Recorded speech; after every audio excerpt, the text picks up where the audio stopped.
Back at the aquaponic garden, September 7th, and I made a few changes. First change is I put a strainer can around the pump to stop the bigger stuff like leaves from getting sucked up into the pump intake. I should have done that a long time ago, but I did it today. You can see the dirt's all messed up there. I did some plumbing. I had to dig it up, plumbing, and I put in a fourth 100-gallon sump tank. So this gives more volume to the overall sump assembly, and that stops it from running dry from the additional volume requirements of those new grow beds over there.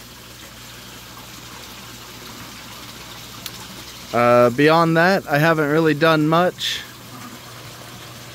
The garden is continuing on, doing its thing.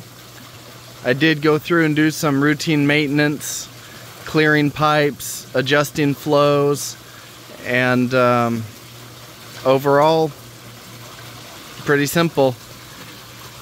However, anytime I adjust the flow, especially of the main pump, it requires at least 30 to 45 minutes of watching to make sure that I didn't overpower, I didn't put too much water into the fish tank, or if I adjusted a grow bed that I didn't increase the incoming flow beyond what the gravity drains can handle.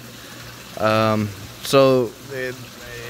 try not to mess with the valves as much as I can. But when I do, I know I'm in for at least a 30-minute commitment.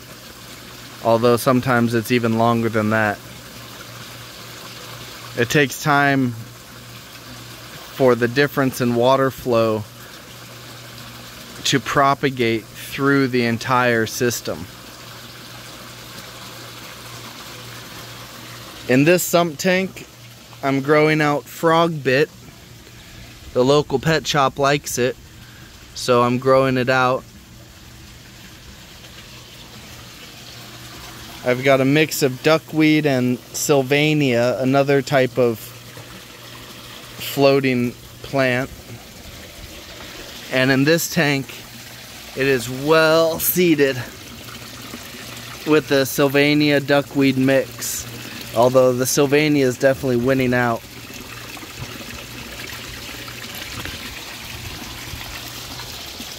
Over here, the lemon cucumbers are kind of getting a little steam, but not much. The tomatoes have bounced back from near death, and we've got new growth near the base of most of the stems. Probably too late in the season for it to make a difference. That tomato over there was in complete shock when I put it in. All the leaves had turned like a silver color. But now we've got new growth coming out the top. The old leaves are dying off or replenishing, and new growth at the bottom. And here's the drain. Let's see, I can zoom out a bit. Here's the drain. Shows the water level right up near the top.